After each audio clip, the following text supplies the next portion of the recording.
तो hello students, आप सभी का स्वागत है हमारी एक न्यू वीडियो में। तो आज हम देखने वाले हैं क्लास 12th का हिंदी कोर का मोस्ट इंपॉर्टेंट ऑब्जेक्टिव क्वेश्चन, जो कि आपके एग्जाम के ओवरव्यू से बहुत ही ज़्यादा इंपॉर्टेंट है।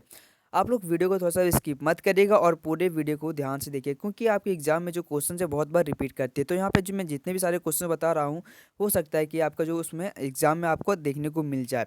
तो गाइस, अगर आपके लिए अगर ये जो वीडियो है आपके लिए थोड़ा सा भी अगर यूज़फुल रहेगा, तो प्लीज़ वीडियो को लाइक कर दीजिएगा और चैनल को सब्सक्राइब कर लीजिएगा। और भाई ये भी बता दीजिए, कमेंट कीजिए आपको वीडियो कैसा लगा और आपको नेक्स्ट किस सब्जेक्ट का वीडियो चाहिए। तो फटाफट से हम देखते हैं क्वेश्चंस। ठीक है, यहाँ पे पहले महा दिया है खंड खंड खा आपटित बोध। ठीक है, आपटित बोध ये एक दिया हुआ है पोएम बोध है। ठीक है, तो आपको इसको पढ़ लेना है और इससे जो प्रश्न संख्या है वो 1 से 4 तक आएगा। ठीक है, तो आप क्या करिए, इसको एक बार अच्छे से पढ़ लीजिए। हम लोग डायरेक्ट हम लोग देखते हैं क्वेश्चंस। क्वेश्चन हमारा पहला कि कवि किस ऋतु की चर्चा कर रहा है। तो कवि किस ऋतु की चर्चा कर रहा है, तो गर्मी ऋतु की चर्चा कर रहा है। ये सब का आंसर आपको उस अपठित बोध में मिल जाएगा। ठीक है, उसके बाद हम क्वेश्चन नंबर दूसरा है कि दिन का धूप कैसा है। दिन का धूप कैसा है, तो धूप तेज है। दिन का धूप कैसा है, तो दिन का धूप तेज है। उसके बाद क्वेश्चन नंबर तीसरा है कि कैसी लू चल रही है। तो कैसी लू चल रही है, झुलसाती हुई लू चल रही है। उसके बाद हमारा क्वेश्चन नंबर 4 है कि प्रतिकूल परिस्थिति में वह क्या कर रही है। प्रतिकूल परिस्थिति में वह क्या कर रही है। ऑप्शन हमारा ए है गाना गा रही, पत्थर तोड़ रही है, सफाई कर रही है, या इनमें से कोई नहीं। तो इसका हमारा आंसर जो है बी, यानी कि पत्थर तोड़ रही है। उसके बाद यहाँ पे दिया हुआ निम्नलिखित गद्यांश को ध्यानपूर्वक पढ़कर प्रश्न संख्या 5 से 8 के लिए सही विकल्प का चयन करें। तो आपको इसको भी पढ़ लेना है, क्योंकि अगर आप जितना पेसेज को सॉल्व करेंगे आपका उतना एक्सपीरियंस बढ़ेगा और आप उतना अच्छे से कर सकोगे। ठीक है, तो अब इसको वो पढ़ लीजिए अच्छे से। उसके बाद हम देखते हैं क्वेश्चन नंबर 5 की गद्यांश का सर्वाधिक उपयुक्त शीर्षक है। उस गद्यांश का जो सर्वाधिक उपयुक्त जो शीर्षक है वो क्या। ऑप्शन हमारा है कि गद्य का महत्व, काव्य का महत्व, गाद्य और पद्य में अंतर, या इनमें से कोई नहीं। तो 5 का जो हमारा आंसर हो जाएगा ए, यानी कि गाद्य का महत्व। उसके बाद हमारा क्वेश्चन नंबर 6 है कि गाद्य को कहा गया है। तो गाद्य को क्या कहा गया है, कवियों की कसौटी। उसके बाद हम देखते हैं क्वेश्चन नंबर 7 की व्यवहारिक शब्द में प्रत्यय। व्यवहारिक शब्द में प्रत्यय क्या है, तो एक हमारे व्यवहारिक शब्द में प्रत्यय है। ठीक है, उसके बाद देखते हैं क्वेश्चन नंबर 8 है कि गद्य में निम्नलिखित में से किसकी प्रधानता होती है। ऑप्शन हमारा है बोध वृत्ति, संवेदनशीलता, कल्पना या वक्रता। तो हमारा जो 7th का जो हमारा सॉरी 8th का जो हमारा आंसर है वो जगह ए, बोध वृत्ति। ठीक है, अब हम देखते हैं क्वेश्चन नंबर 9 खंड खा से। ठीक है, अब अभिव्यक्ति और माध्यम से है। रिपोर्टर को हिंदी में क्या कहते हैं। तो रिपोर्टर को हिंदी में क्या कहते हैं, संवाददाता। उसके बाद हम क्वेश्चन नंबर 12 है कि समाचार लेखन में कितने प्रकार के ककार होते हैं। तो कितने प्रकार के ककार होते हैं, तो 6 प्रकार के ककार होते हैं। उसके बाद हमारा क्वेश्चन नंबर 11 कि संचार के मुद्रण माध्यम में किसे शामिल किया जाता है। तो किसे शामिल किया जाता है। ऑप्शन हमारा पंपलेट, समाचार पत्र, पत्रिकाएं, या ये सभी।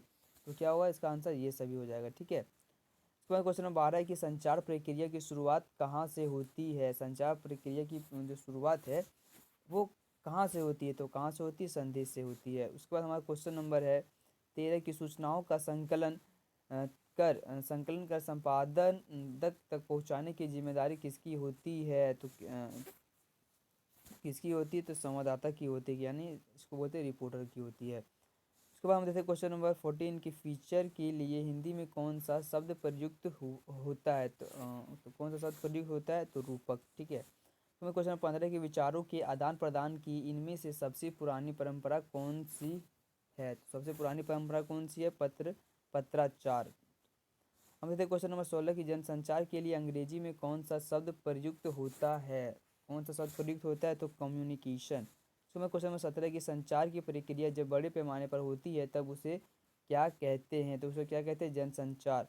हम देखते हैं क्वेश्चन नंबर 18 की रेडियो अस्तित्व में कब आया। तो रेडियो जो है वो अस्तित्व में कब आया, तो सन 1895 में। उसके बाद हमारा खंड गा है पाठ्य पुस्तक से, आपको आप लोगों के बुक से दिया हुआ है। ठीक है, 1919 से 22 तक का प्रश्न। उसके बाद हम यहाँ पे देखते हैं, इसको आपको एक बार पढ़ लेना, ये आपके बुक से दिया हुआ है। ठीक है, उसके बाद हम देखते हैं क्वेश्चन कि हमारा इस काव्यांश के कवि कौन है। ऑप्शन हमारा शमशेर बहादुर सिंह, गजानन माधव, मुक्तिबोध, या रघुवीर शाह, या हरिवंश राय बच्चन। तो कौन है, तो वह है गजानन माधव यानी मुक्तिबोध। उसके बाद क्वेश्चन नंबर 20 है कि प्रस्तुत पंक्तियाँ किस कविता से ली गई है। जो प्रस्तुत पंक्तियाँ वो किस कविता से ली गई, तो सहर्ष स्वीकारा है। उसके बाद देखते हैं क्वेश्चन नंबर 21, क्या झरना में कौन सा अलंकार है। क्या झरना में कौन सा अलंकार है? तो प्रश्न अलंकार। उसके बाद क्वेश्चन नंबर देखते हैं 22 की कवि स्वयं के दिल की तुलना किससे करता है? तो स्वयं के दिल की तुलना किससे करता है? तो झरने से करता है।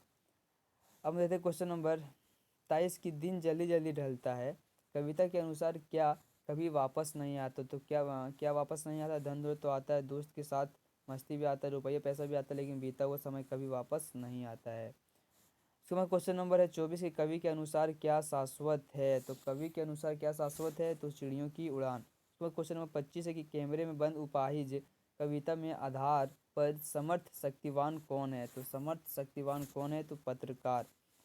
अब हम देखते हैं क्वेश्चन नंबर 26 कि कवि ने किसको सहर्ष स्वीकार दिया है? तो कवि ने किसको सहर्ष स्वीकार दिया है? तो लाभ हानि को भी दिया है, अच्छा बुरा को भी दिया है, सुख दुख को भी दिया है, और ये सभी। तो इसका आंसर तो डी यानी कि ये सभी। तो हमें क्वेश्चन नंबर 27 की आत्म परिचय कविता में कवि ने किसका परिचय दिया है? तो किसका परिचय दिया है? तो स्वयं का परिचय परिचय दिया है। अब हम देखते हैं गद्यांश, ठीक है, जो कि आपके बुक से दिया हुआ है। निम्नलिखित गद्यांश को ध्यानपूर्वक पढ़कर प्रश्न संख्या 28 से 31 के लिए सही विकल्प का चयन कीजिए। ये तो ये गद्यांश जो है आपके किसी बुक के स्टोरी का पैराग्राफ है, ठीक है। उसके बाद देखते हैं क्वेश्चन नंबर 28 की इस गद्यांश के लेखक कौन हैं? तो इस गद्यांश के लेखक कौन है? तो जैनेन्द्र कुमार। अब हम देखते हैं क्वेश्चन नंबर 29 के लेखक ने लू से बचने का क्या उपाय बताया है? तो गर्मी में पानी पीकर घर से निकलना चाहिए, ठीक है, यही है। उसके बाद हमारा क्वेश्चन नंबर है 30 की लेखक बाजार कब न जाने की सलाह देता है? तो लेखक कब न बाजार जाने की सलाह देता है कि जब मन खाली हो। जब मन खाली हो तब हमें बाजार नहीं जाना चाहिए। अब हम देखते हैं क्वेश्चन नंबर 31 की बाजार की सार्थकता किसमें है? बाजार की सार्थकता किसमें है? आवश्यकता के समय काम आना। अब हम देखते हैं क्वेश्चन नंबर 32 की भक्तिन पाठ की लेखिका महादेवी वर्मा किस युग की कवित्री हैं? ऑप्शन हमारा छायावादी युग, भारतीय दूधू युग, या द्विवेदी युग, या प्रयोगवादी। तो इसका जो हमारा आंसर है वो होगा ए यानी कि छायावादी युग की। उसके बाद देखते हैं क्वेश्चन नंबर 33 की भगत जी ने चूरन बेचकर कितने पैसे से अधिक नहीं कमाते थे? तो किसने पैसे ज़्यादा अधिक नहीं कमाते? 6 आने से ज़्यादा वो नहीं कमा पाते थे चूरन बेचकर, ठीक है। इसके बाद क्वेश्चन नंबर है 34 की भक्तिन को अपने पिता की मृत्यु पर का कब पता कब चला था? तो पता कब चला? तो ऑप्शन हमारे कि अपने पिता के घर जाने पर, समाचार मिलने पर, पति ने बताया था, या सास ने बताया था। 34 का जो हमारा आंसर होगा ए यानी कि अपने पिता के घर जाने पर। अब हम देखते हैं क्वेश्चन नंबर 35 की तृष्णा ईर्ष्या किसके कारण आती है? तृष्णा ईर्ष्या किसके कारण आती है? लालसा के कारण। उसके बाद देखते हैं क्वेश्चन नंबर 36 की भक्तिन का विवाह किस आयु में हुआ था? तो किस आयु में हुआ था? 5 वर्ष में ही, यानी छोटी बच्ची थी जब वो, तब उसी का जो शादी है उसका शादी कर दिया गया था। उसके बाद देखते हैं क्वेश्चन नंबर 37 की यशोधर बाबू का बड़ा बेटा किस संस्था में काम करता था? किस संस्था में काम कर रहा था? विज्ञापन संस्था। तो देखते क्वेश्चन नंबर 38 कि यशोधर बाबू की पत्नी का भाई कौन था? यशोधर भाई बाबू की जो पत्नी थी, ठीक है, उसका जो भाई था कौन था? तो ऑप्शन हमारे गिरीश, नमन, रमेश, या सुमन। तो इसका जो हमारा आंसर है वो होगा ए यानी कि गिरीश। अब हम देखते हैं क्वेश्चन नंबर 39 कि हमारा तो सेब ही ऐसा देखा ठहरा किसका कथन? हमारा तो सेब ऐसा ही देखा कथन किसका है? ऑप्शन नंबर किशन दास, यशोधर बाबू, डॉक्टर चड्डा, लक्ष्मी नारायण। तो 39 का जो हमारा आंसर है वो हो जाएगा बी यानी कि यशोधर बाबू का कथन है वो। सुबह में क्वेश्चन नंबर 40 है कि यशोधर बाबू बिड़ला मंदिर कब जाते थे? तो ऑप्शन हमारे दफ्तर के से लौटते समय, दोपहर के समय, सुबह के समय, या रात में 8 बजे। तो 14 का जो हमारा आंसर होगा ए यानी कि दफ्तर से लौटते समय। गाइस यहाँ पे हमारा 14 ऑब्जेक्टिव क्वेश्चन कंप्लीट हुआ है। तो अगर आपको वीडियो अच्छा लगा तो वीडियो को लाइक कर दीजिएगा, चैनल को सब्सक्राइब कर लीजिएगा, और यही बता दीजिएगा कमेंट कि आपको नेक्स्ट वीडियो जो है वो किस सब्जेक्ट पे चाहिए, ठीक है। तो मिलते हैं फिर से एक न्यू वीडियो में, तब तक के लिए जय हिंद दोस्तों।